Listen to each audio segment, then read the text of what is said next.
3 seconds. That's all it took to change the hierarchy of the New York underworld. They say the most dangerous person in the room is the one with the gun, but they're wrong. The most dangerous person is the one nobody notices. The one refilling your water glass while you plot a murder. Dante Sterling thought he was untouchable. He was the king of the East Coast, engaged to a beauty queen, and surrounded by loyal soldiers. He didn't know his grave was already dug. He didn't know he was dead walking, until a poor, invisible waitress slipped him a napkin that shattered his reality. Your fiancé sold you out. They're in position. The Onyx Room didn't smell like spilled beer or stale cigarettes like the dive bars Serena Vance used to work in back in Ohio. It smelled of imported leather, chilled orchids, and money. Old money, dangerous money. Serena adjusted the waist of her black slacks, which were a size too big, and smoothed down her white button-up. She had been working at the Onyx for 3 months, and in that time, she had learned the most important rule of high-end service: be a ghost. If the patrons noticed you, you were doing it wrong. You were furniture that breathed. You were a tray with legs. Table 4 needs a refill on the Macallan. The floor manager, a sweaty man named Greg, hissed into her earpiece. And Vance? Don't look him in the eye. That's Dante Sterling. Serena felt a cold prickle run down her spine. You didn't live in New York City without knowing the name Sterling. He wasn't just a businessman. He was the gravitational center of the city's organized crime, though the newspapers preferred words like logistics mogul or philanthropist. Copy. Serena whispered. She picked up the crystal decanter, her hands steady despite the ache in her feet. She walked across the plush velvet carpet, weaving through tables occupied by politicians, models, and men with scars hidden under Italian silk suits. Table 4 was the best seat in the house. It was a semicircular booth raised slightly above the rest, offering a view of the entire floor while remaining shadowed. Dante Sterling sat in the center. He was terrifyingly handsome, dark hair swept back, a jawline that looked carved from granite, and eyes the color of storm clouds. He wasn't speaking. He was just watching the room with a predator's boredom.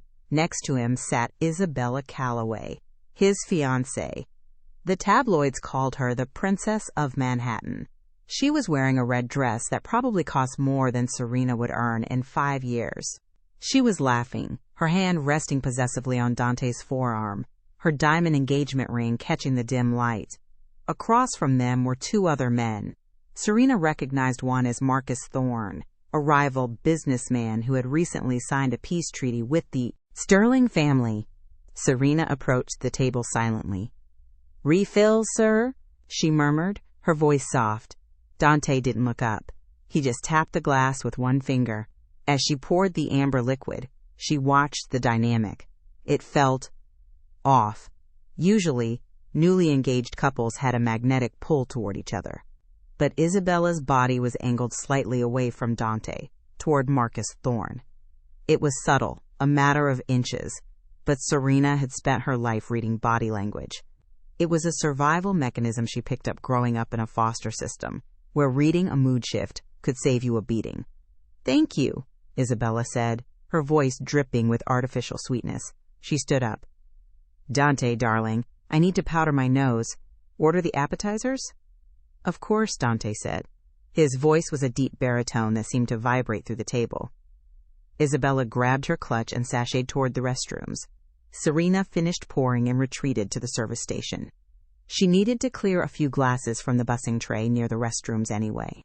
As she pushed through the heavy oak door into the ladies' lounge, she saw the main bathroom area was empty, but she heard a hushed, frantic whisper coming from the handicap stall at the far end.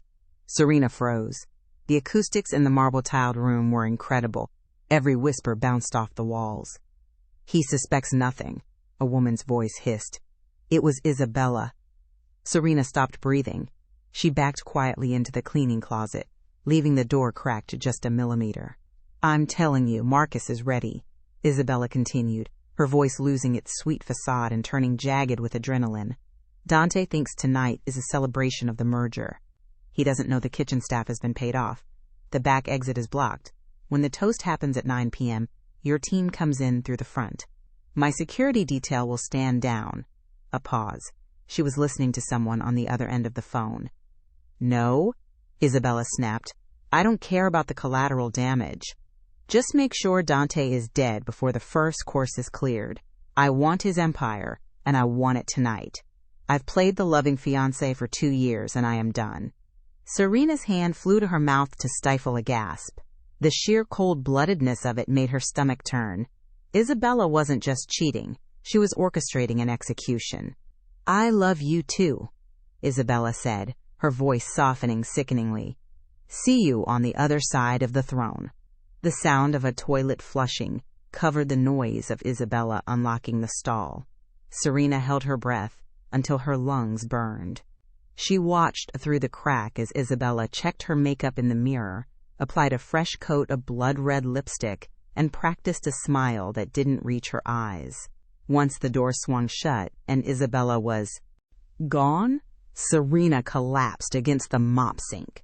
She checked her cheap digital watch. 8:48 p.m. The toast was in 12 minutes. Panic clawed at her throat. She should run. She should slip out the employee exit and never look back. If she got involved, she was dead. These people erased witnesses like they erased typos on a spreadsheet. She was nobody, a waitress with student debt and a sick aunt in Queens. But then she remembered Dante's face, the boredom in his eyes. He had no idea the woman sitting next to him was about to sign his death warrant. It was a karmic injustice that rubbed Serena the wrong way. She hated bullies, and right now, despite his power, Dante Sterling was the victim. She couldn't let him die. Not like this. Serena burst out of the closet. She grabbed a receipt pad and a pen from her apron. Her hands were shaking so hard she could barely write. Your fiancé sold you out. They're in position. 9 p.m. Kitchen staff compromised. Back exit blocked. She looked at it. It looked insane. He would never believe her. He would think she was crazy. She needed to be specific. She added one more line. She's sleeping with Marcus. Check her phone. She tore the page out. It was flimsy thermal paper. It wouldn't do. It looked like trash. She needed something that commanded attention. She spotted a stack of thick linen napkins on the counter, pre-folded for VIP service. She grabbed a black marker from the supply shelf, the kind used for labeling boxes, and wrote on the inside fold of the white linen, Isabella sold you out. Hit squad at 9 o'clock. She's with Marcus. Don't drink the toast. She folded the napkin back perfectly, hiding the message inside the crisp triangle. 8:52 p.m. 8 minutes. Serena composed herself. She smoothed her hair, grabbed a pitcher of ice water, and marched back onto the floor. Her heart was hammering against her ribs like a trapped bird. Every step felt like walking through quicksand. She approached table 4. Isabella was back, laughing at something Marcus was saying. Dante was looking at his watch. More water, sir? Serena asked. Dante ignored her. Serena reached out to replace his napkin. This was standard service. If a napkin looked slightly used or crinkled, you replaced it. But Dante hadn't touched his yet. Excuse me, sir, she said, her voice slightly louder than protocol allowed. Dante looked up, annoyed, his storm cloud eyes bored into hers. I didn't ask for that. I insist, Serena said, her eyes wide, pleading with him silently to really look at her. She placed the fresh linen napkin directly in his hand, pressing her thumb against the fold where the ink bled slightly through the fabric. She squeezed his hand. A massive violation of protocol. The table went silent. Isabella looked at Serena with pure disgust. Excuse me? Do you know who you're touching? Get your hands off him, you filth. Dante didn't pull away immediately. He felt the pressure of her thumb. He saw the terror in the waitress's eyes. It wasn't the terror of a fan. It was the terror of someone standing on a train track. Serena leaned in, pretending to clear a fork, and whispered, Open it now. She pulled back, bowed her head, and scurried away toward the bar, her heart rate spiking to 150. Dante Sterling was a man who survived by instinct. His instinct had been screaming at him all night that something was wrong, but he couldn't place it. Now a waitress who looked like she was about to vomit had just handed him a napkin and defied his fiancée. He looked at Isabella. She was glaring at the waitress's retreating back. "I'm going to have that girl fired immediately," Isabella sneered, ruining the mood. Dante looked down at the linen in his hand. He slowly unfolded it on his lap, under the table. The black marker was stark against the white cloth. "Isabella sold you out." Dante's face didn't change. Not a muscle twitched. This was the discipline that made him the Don. But inside, his blood turned to ice. He glanced at the time. 8:55 p.m. He looked at Marcus Thorne. Marcus was sweating slightly. Despite the AC, he kept glancing at the front entrance. He looked at Isabella. She was texting under the table. Dante felt a cold rage settle over him, a familiar armor. He believed the note. He didn't know why he trusted the trembling waitress, but the pieces fit. The peace treaty, Isabella's sudden insistence on this specific venue, the way the kitchen service had been slow all night. He needed to test it. "Isabella," Dante said, his voice smooth as velvet. "Yes, darling?" "Let me see your phone. I want to show Marcus that photo of the estate in Como." Isabella froze, just for a microsecond. "Oh, my battery died, Dante. It's in my clutch." Liar. She had been texting 5 seconds ago. Dante smiled. It was a terrifying smile. "Is that so?" He reached under the table and tapped a small button on his belt buckle. It was a signal to his personal guard, distinct from the venue security. It meant red alert, hostile environment. Then he stood up. "Where are you going?" Marcus asked, his hand drifting toward his jacket pocket. "A toast," Dante announced loudly, drawing the attention of the room. "I think we should do the toast early, right now." Isabella's eyes widened. "But we planned for 9, Dante. The musicians aren't ready." "I don't wait for musicians," Dante said. He grabbed the nearest heavy object, a crystal ice bucket, and hurled it through the massive plate glass window overlooking the street. Crash. The sound was like a thunderclap. The entire restaurant froze. "Get down!" Dante roared, flipping the heavy oak table onto its side to create a barricade. At that exact moment, the front doors of the Onyx Room burst open. The shattered glass was the opening bell of a war. As Dante flipped the table, he grabbed Isabella by the wrist, not to save her, but to keep her close. She screamed, a high-pitched sound of genuine shock. Marcus Thorne wasn't so lucky. The table rim caught him in the chest, knocking him backward into the open, just as the hit squad stormed through the front doors. Automatic gunfire shredded the air. Rat-tat-tat-tat-tat-tat. The expensive decor of the Onyx Room disintegrated. Vases exploded, plaster rained down, and patrons hit the floor, screaming. Serena was behind the bar when the world ended. She ducked instinctively, curling into a ball as bottles of premium vodka behind her shattered, raining glass and alcohol over her uniform. "They're early?" She heard a gunman shout. "Thorne is down. Where is Sterling?" "Secure the perimeter." Serena crawled on her hands and knees. The smell of gunpowder was choking. She knew the layout of the club better than the gunman. She knew there was a dumbwaiter shaft behind the bar that led to the cellar. It was tight, but she was small. She scrambled toward it, but stopped. From her vantage point on the floor, she could see the overturned table 4. Dante was crouched behind it, weapon drawn, a sleek silver pistol he had pulled from a shoulder holster. He was firing back with terrifying precision. Bang, bang. 2 gunmen dropped near the entrance, but Isabella was fighting him. She was clawing at his face, screaming, trying to expose him to the shooters. "He's here, kill him." Isabella shrieked, her mask completely gone. She was a banshee of betrayal. Dante shoved her off. "You picked the wrong side, Bella." He didn't shoot her. He didn't have to. Marcus Thorne, recovering from the blow, saw his plan crumbling. He saw Isabella exposing their position. In a panic, Marcus fired blindly toward the table. The bullet meant for Dante struck Isabella in the shoulder. She crumpled, wailing. Dante used the distraction to return fire, putting a bullet between Marcus's eyes. The rival boss slumped over the velvet banquette, dead. But there were too many of them. More men were pouring in through the kitchen, the compromised staff the note had warned about.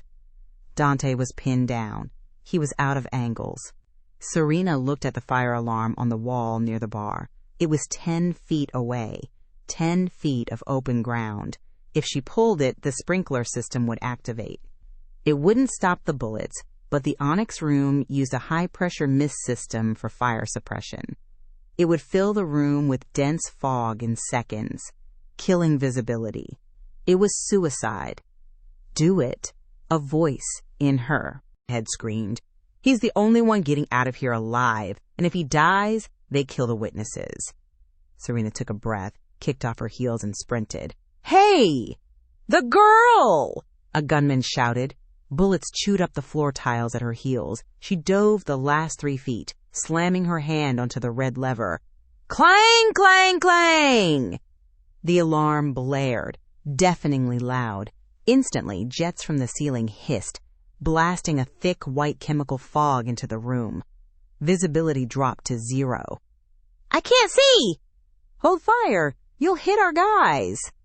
In the chaos of the whiteout, Serena scrambled toward the kitchen door, hoping to slip out before they locked it down. But as she blindly navigated the fog, a strong hand clamped over her mouth.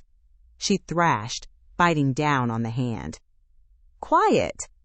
A voice growled in her ear. It was deep, dangerous, and familiar. Dante. He wasn't pinning her down to hurt her. He was shielding her body with his own as a spray of bullets went wild through the fog above their heads. You're the waitress, he said, his voice rough. The one with the napkin. Serena nodded against his hand, trembling violently. You saved my life, he said, the words sounding strange in the middle of a war zone. Now I'm going to save yours, but you have to move. Now. He grabbed her arm and dragged her, not toward the exit, but toward the manager's office. The back exit is blocked, Serena gasped, remembering the phone call. They said the kitchen is compromised. I know, Dante said, kicking the office door open. We aren't leaving. We're going up. He dragged her inside and locked the heavy steel-reinforced door. He went to a bookshelf and pulled a fake volume of encyclopedias. A hidden panel slid open, revealing a private elevator. Get in, he commanded.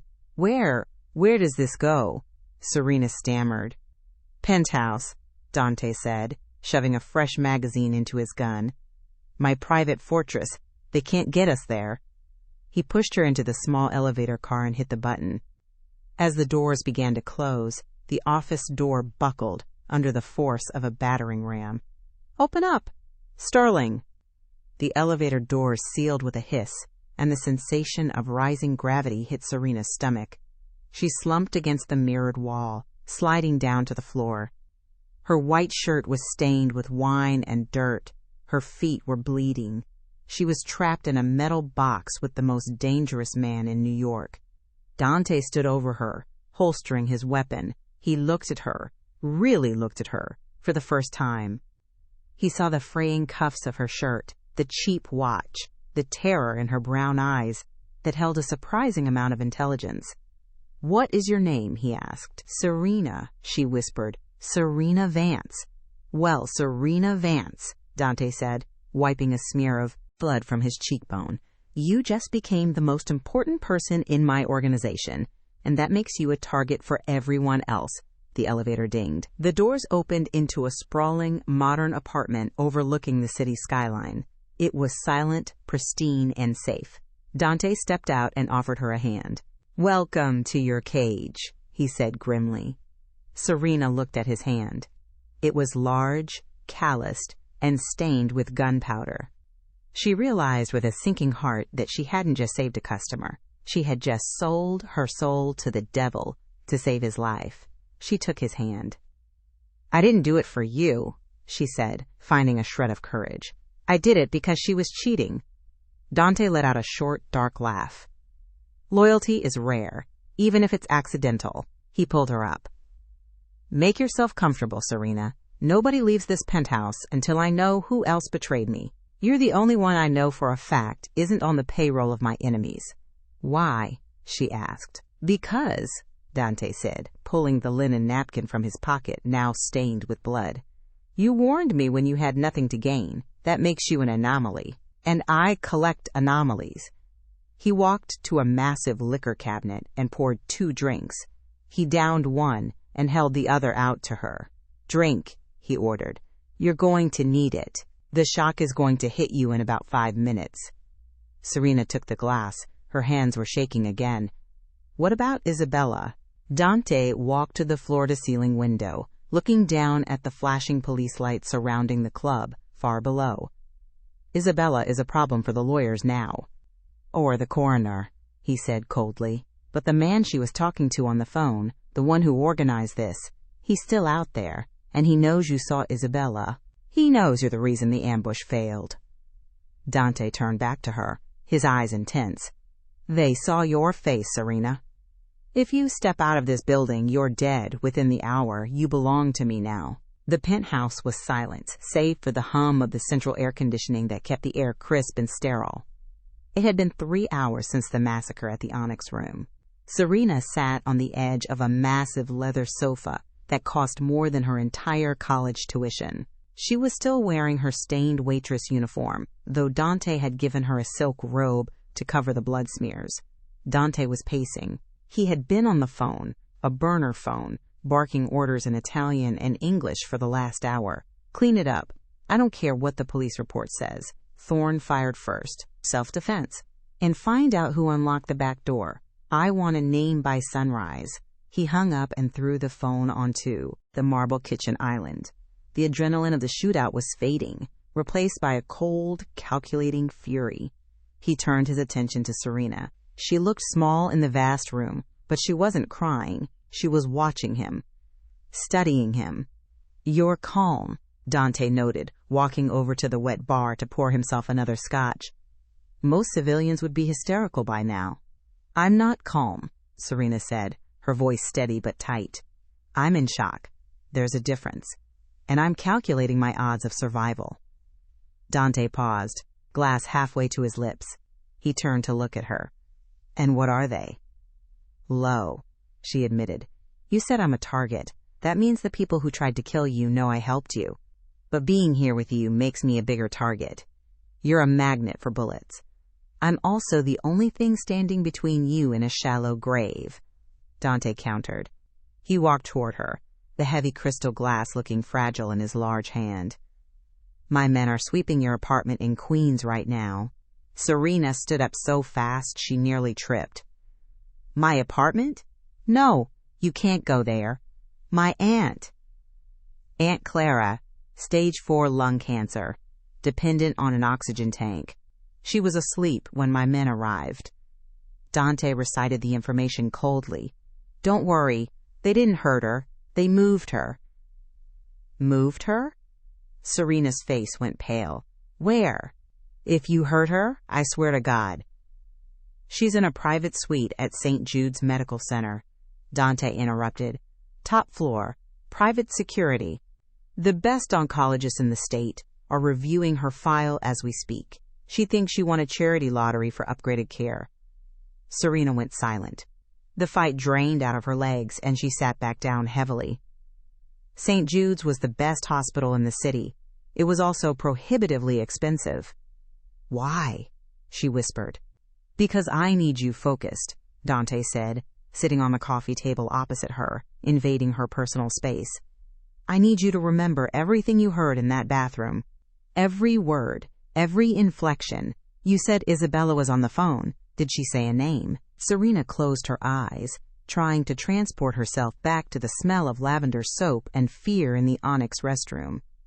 "No name," Serena said softly, but the voice on the other end, I heard it faintly when she had it on speaker for a second. "Male or female?" "Male. Older. He had a rasp, like a smoker, or someone who had throat surgery." Dante's eyes narrowed. "A rasp?" "Yes." And he used a phrase. Isabella said, "I'll see you on the other side of the throne." But the man, he said. The king falls when the bishop moves. Dante went rigid. The glass in his hand cracked, a hairline fracture appearing in the crystal. Are you sure? Dante demanded, his voice dropping to a dangerous whisper. I have a photographic memory, Serena said, tapping her temple. It's how I memorized the menu and the wine list in one day. It's how I knew the table layout. The king falls when the bishop moves. That's what he said. Dante stood up abruptly and walked to the window, staring out at the New York skyline. That's not a Mafia code, Dante muttered to himself. That's chess. He turned back to her. You're staying here, indefinitely. I can't just... You have a choice, Serena. Dante cut her off. You can walk out that door, go back to your life, and be dead by morning. Or you can stay here, play the part of my guest, and help me hunt down the man who wants us both dead. In exchange, your aunt gets the best care money can buy. I'll pay off your student loans. I'll clear your debts. You give me your memory, I give you your life. Serena looked at the man who represented everything she hated: violence, corruption, unearned power. But she also thought of her aunt, gasping for air in their moldy apartment in Queens. I need a fresh uniform, Serena said, lifting her chin. And I don't sleep in the same room as you. Dante smirked. A genuine, dangerous smirk. Deal, but you won't be wearing a uniform anymore, Serena. If you're staying in my world, you have to look the part. He tossed a black credit card onto the table. It landed with a heavy clack. Julian, my head of security, will be here in the morning with a stylist. Get some sleep, Serena. The war starts tomorrow. 3 days. Serena had been trapped in the penthouse for 3 days. It was a luxurious prison. The fridge was stocked with gourmet food, the library was filled with first editions, and the view was breathtaking. But the door was locked, and 2 armed guards stood outside in the hallway 24/7. Dante was a ghost. He spent his time in his office, shouting into phones, meeting with terrifying men in suits, and reviewing maps. The tension in the apartment was thick enough to choke on. Serena tried to stay out of his way. She spent her time reading or watching the news. The media was reporting the shootout as a, quote, gangland dispute. Isabella was in critical condition under police custody. Marcus Thorne was confirmed dead. But Dante Sterling was, quote, missing. On the 4th night, a storm rolled over Manhattan. Thunder shook the glass walls of the penthouse. Serena couldn't sleep. She wandered into the living area, wearing one of Dante's oversized dress shirts she had stolen from the laundry pile because the silk pajamas the stylist brought were too revealing. She found Dante sitting in front of a low table near the fireplace.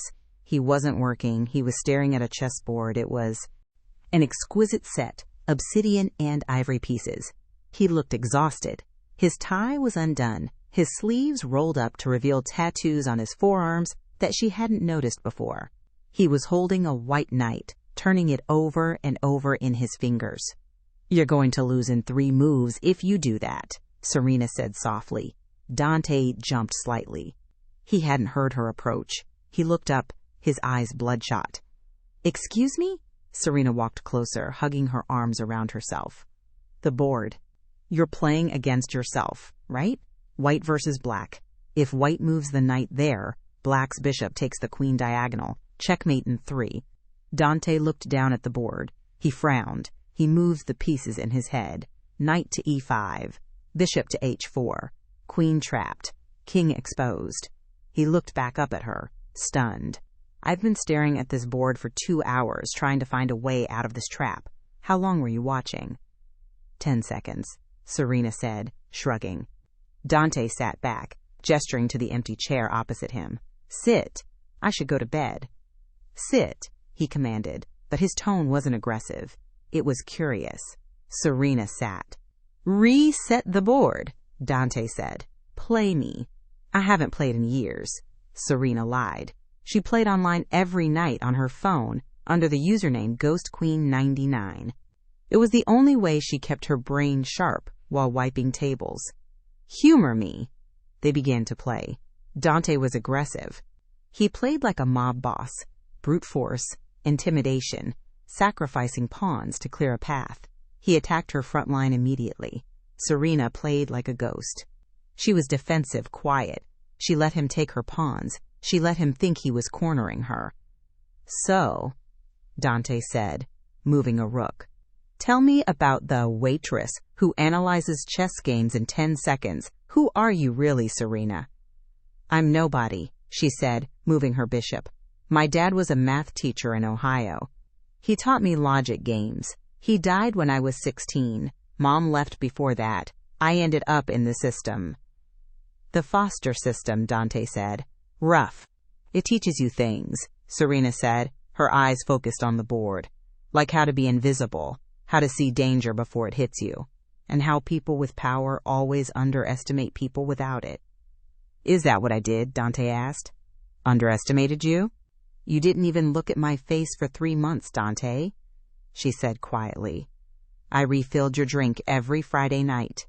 I knew you liked your scotch with 1 large cube, not crushed ice. I knew you hated it when the music was too loud. I knew you were left-handed.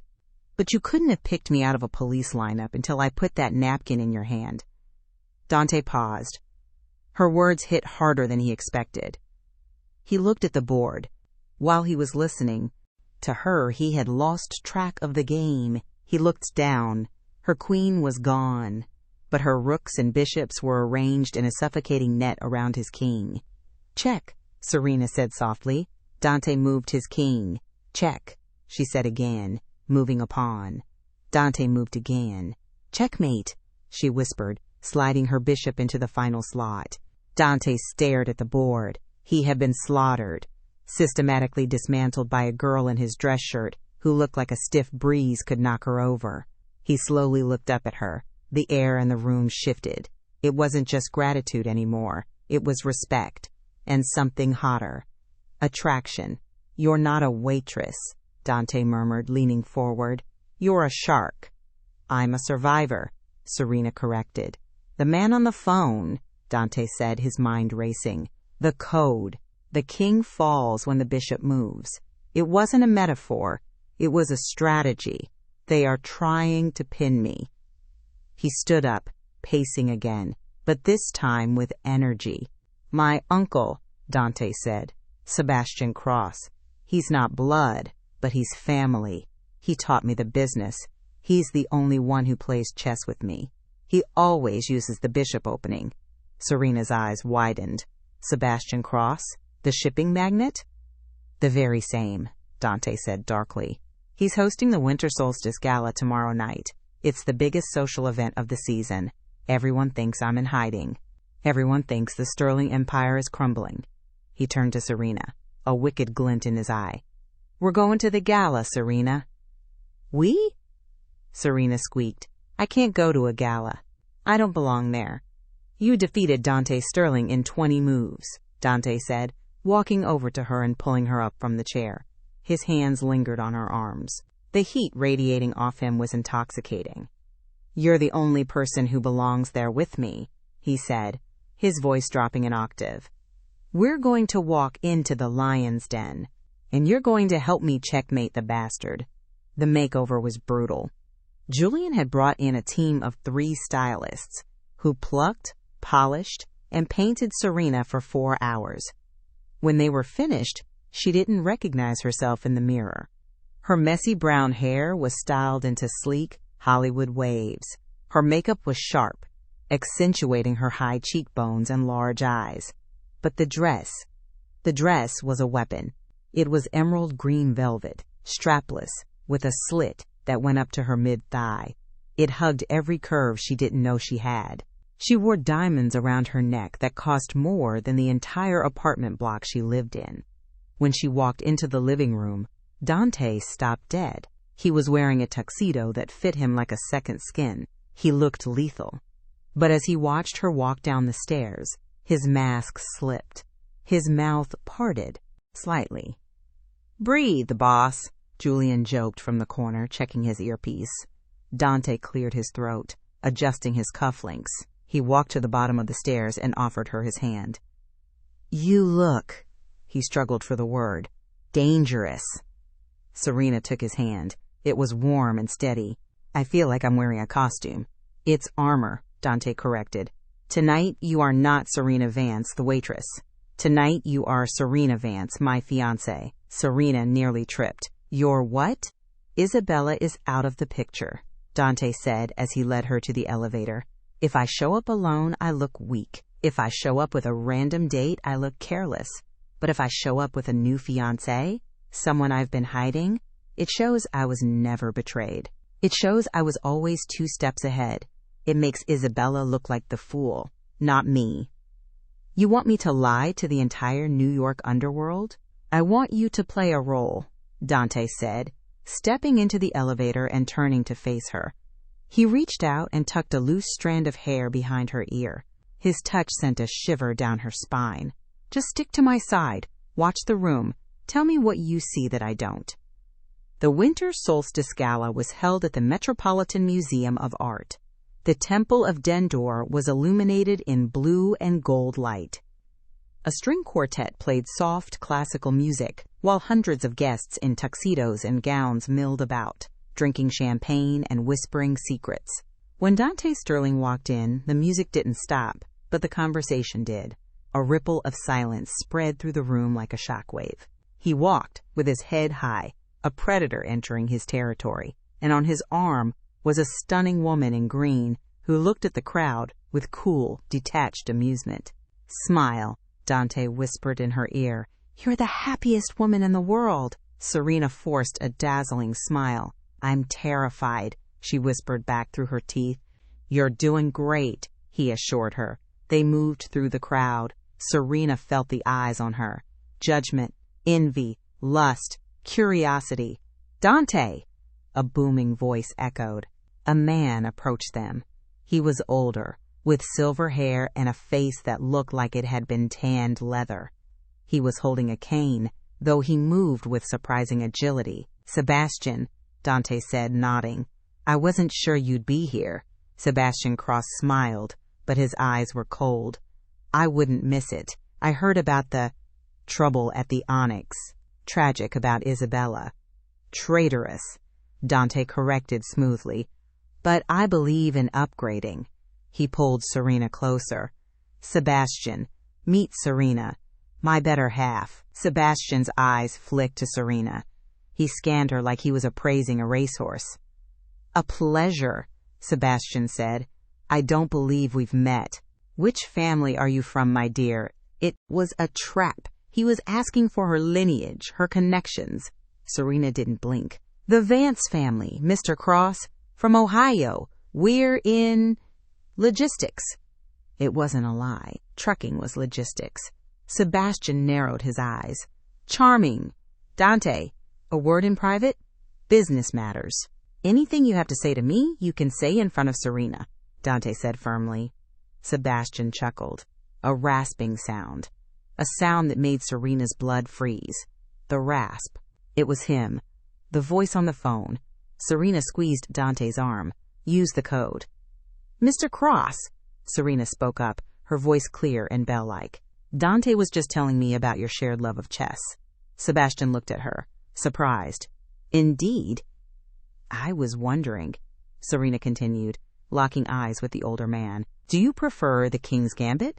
Or do you find that the bishop is more effective for a betrayal? The color drained from Sebastian's face. It was subtle, but Serena saw it. His grip on his cane tightened until his knuckles were white. You're a sharp one, Sebastian hissed, his friendly grandfather mask slipping for a fraction of a second. I just pay attention to the board. Serena smiled sweetly. At that moment, a waiter walked by with a tray of champagne. Serena reached out, not for a glass, but she deliberately bumped the waiter's arm. Crash. The tray fell. Glasses shattered. The noise drew everyone's attention. Oh, how clumsy of me, Serena cried out, crouching down. Dante knelt instantly to help her. Serena, don't touch the glass. Under the table, she whispered rapidly into his ear, her face hidden by his shoulder. Sebastian's cane. It's hollow. I heard it click when he tapped it. He's not lame. It's a weapon. Dante froze. He looked at the cane. It was thick, heavy ebony. "And," she whispered, "look at the balcony." 3 men, left side, hands in jackets. "They aren't watching the party. They're watching you."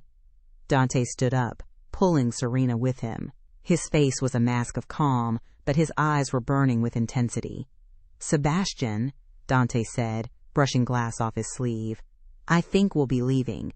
Serena is feeling faint." "So soon?" Sebastian smiled, tapping his cane on the floor. Click. "But the party is just starting. I have a surprise announcement." "We'll read about it in the papers," Dante said. He steered Serena toward the exit, his grip on her waist iron tight. "Don't run," he murmured. "Walk. Slow. Majestic." "They're going to shoot us," Serena whispered, her heart pounding against her ribs. "No," Dante said. "Not here. Too many witnesses. Sebastian wants an accident. A car crash. A mugging gone wrong." They reached the valet stand outside. The cold winter air hit their faces. "Get the car," Dante ordered the valet. As they waited, Dante turned to her. He framed her face with his hands, blocking out the world. "You were incredible in there," he said. "You just saved my life again." "He's the one," Serena said, trembling. "Sebastian, he's the puppet master." "I know," Dante said, "and now he knows that I know." The black armored SUV pulled up. Dante opened the door for her, but as he moved to get in the other side, a black van screeched around the corner. The side door slid open. "Dante, get down!" Serena screamed. She didn't think. She lunged across the leather seat, grabbing his tuxedo jacket and yanking him into the car just as the windshield shattered under a hail of suppressed gunfire. Dante landed on top of her as the driver floored the gas. The SUV roared away, tires screeching, bullets pinging off the reinforced chassis. They were tangled together on the floor of the car, breathing heavy, adrenaline coursing through their veins. Dante looked down at her. Her hair was messy, her lipstick smudged, and she looked more beautiful than anyone he had ever seen. "You really need to stop saving me, Serena," he rasped, his lips inches from hers. "It's bad for my reputation." "Then stop getting shot at," she shot back. Dante laughed, a real genuine laugh, and then he kissed her. It wasn't gentle. It was desperate, fueled by survival and the magnetic pull that had been building since the moment she handed him that napkin. Serena kissed him back, her hands tangling in his hair. For a moment, the war outside didn't exist. There was only the king and his queen, finding each other in the chaos. The armored SUV didn't stop at the penthouse. It didn't stop at any of the known safe houses in the city. Instead, they drove north, hours into the darkness, until the city lights were just a glow on the horizon, and the only sound was the crunch of tires on gravel.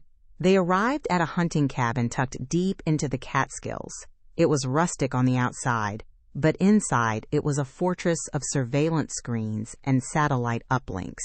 Dante helped Serena out of the car. She was shivering, the adrenaline crash hitting her hard. He wrapped his tuxedo jacket tighter around her shoulders. "Why here?" she asked, her breath misting in the cold air. "Because Sebastian knows all my properties," Dante said, unlocking the reinforced door. "But he doesn't know about this one. I bought it under an alias 3 years ago. It's the only place off his radar." Inside, Dante immediately went to work. He powered up the servers, checking the damage to his empire. It was bad. Sebastian had moved fast. Accounts were frozen. Loyal captains were being picked off or bought out. The narrative on the street was that Dante was weak, hiding behind a woman, unfit to lead. Serena sat by the fireplace, watching the flames lick at the dry wood. She was still wearing the emerald gown, now ruined with dirt and glass shards. She looked like a fallen queen.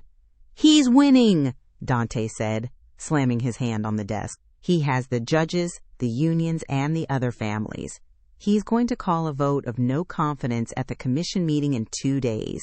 If I don't show up with his head on a platter by then, I'll lose everything." "He's playing the end game," Serena murmured, staring at the fire. He's cleared the board. He sacrificed his knight, Marcus, and his queen, Isabella, just to expose your king. Dante paced the room, the tension radiating off him in waves. I have to hit him. Direct assault. I'll take the remaining men and storm his estate. No, Serena said sharply. She stood up, walking over to the dusty chessboard sitting on a side table. She began setting up the pieces. That's exactly what he wants. He knows you're a fighter. He expects a frontal assault. He'll have the National Guard waiting for you if he has to. You can't outshoot him, Dante. He has the high ground. Then what do? Surrender? No, Serena said, placing the white queen in the center of the board. You sacrifice the queen. Dante froze. He looked at the board, then at her. Absolutely not. It's the only way, Serena argued, her voice gaining strength. Sebastian is arrogant. He thinks I'm just a pretty accessory you picked up. He doesn't know I saw the books. He doesn't know I have a photographic memory. He doesn't know that I memorized the account numbers he was texting Isabella under the table. Dante's eyes widened. You saw his screen? Reflected in his wine glass? Serena nodded. I saw a routing number, Cayman Islands. If we can access that account, we can prove he's been stealing from the commission for years. The other families won't kill you. They'll kill him for theft. But we need his biometric key to access the account, Dante pointed out. We need his fingerprint or retina scan. Exactly, Serena said. Which is why you're going to trade me for a meeting. I am not handing you over to him, Dante growled, stepping closer, his presence looming over her. I told you. You belong to me. I protect what is mine. Dante, listen to me. Serena grabbed his lapels, forcing him to look down at her. He thinks I'm your weakness. Let him believe it. Tell him you'll trade me for safe passage out of the country. Tell him you're done, you're quitting. You just want the girl and a plane ticket. He won't believe it. He will, Serena said softly, because he thinks love makes men weak. He thinks you're pathetic for saving me. Use his prejudice against him. Dante stared at her. He saw the fire in her eyes. She wasn't a victim. She was a partner, a strategist. And when I hand you over?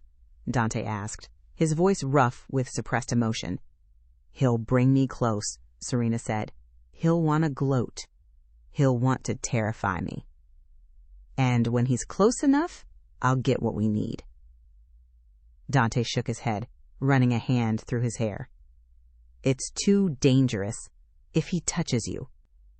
He won't have time, Serena whispered. She reached up, touching his jaw. Trust me, Dante. You trust me with your life. Trust me with this. Dante closed his eyes, leaning his forehead against hers. The intimacy was overwhelming.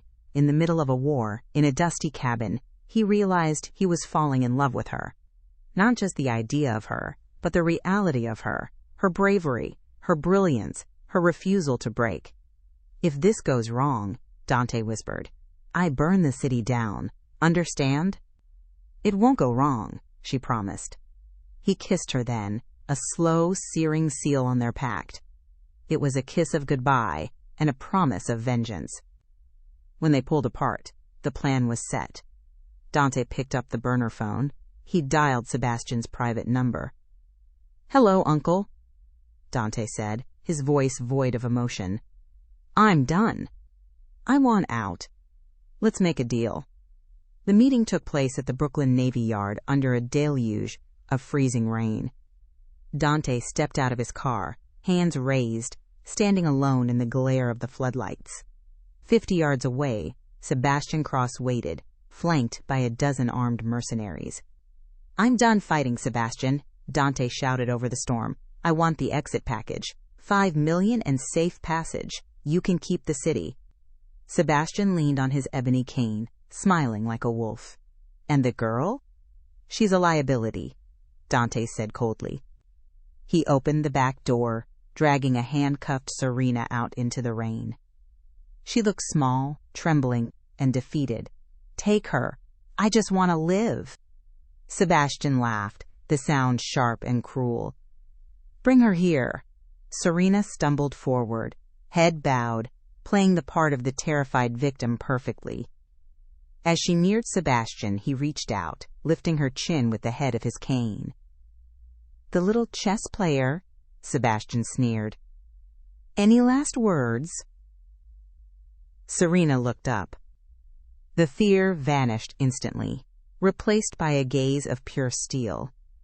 Checkmate, she whispered. She didn't pull away. She lunged into him. Shedding the prop handcuffs, she slammed a small device onto Sebastian's chest, right over his pacemaker. Beep! Get off me! Sebastian roared, shoving her back. But it was too late. The device had cloned his biometric key and transmitted his entire encrypted ledger to the authorities. From the shipping containers above, blinding spotlights snapped on. Federal agents! Drop your weapons! Dante hadn't called for backup. He had called the FBI. He had traded his uncle to the feds in exchange for immunity.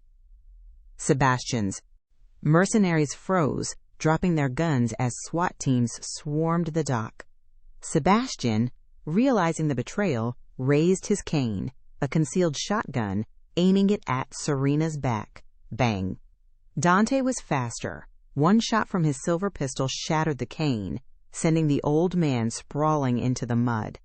Dante sprinted forward, scooping Serena up and shielding her as agents tackled Sebastian. We have the data, Sterling, an agent yelled. The deal stands. Go. Dante didn't look back. He carried Serena to the car, leaving the ruins of his empire behind. Did it work? She asked, shivering against his chest. The king fell, Dante said, kissing her wet hair, and the queen won the game.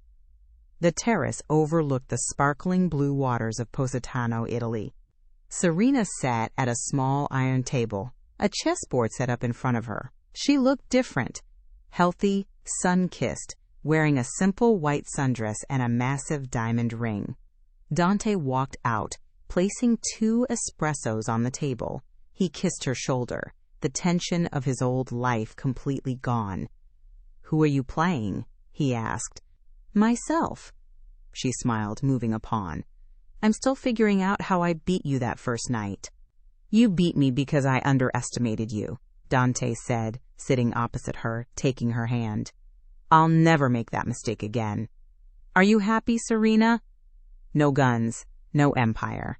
Just us and a vineyard. Serena looked at the view, then back at him.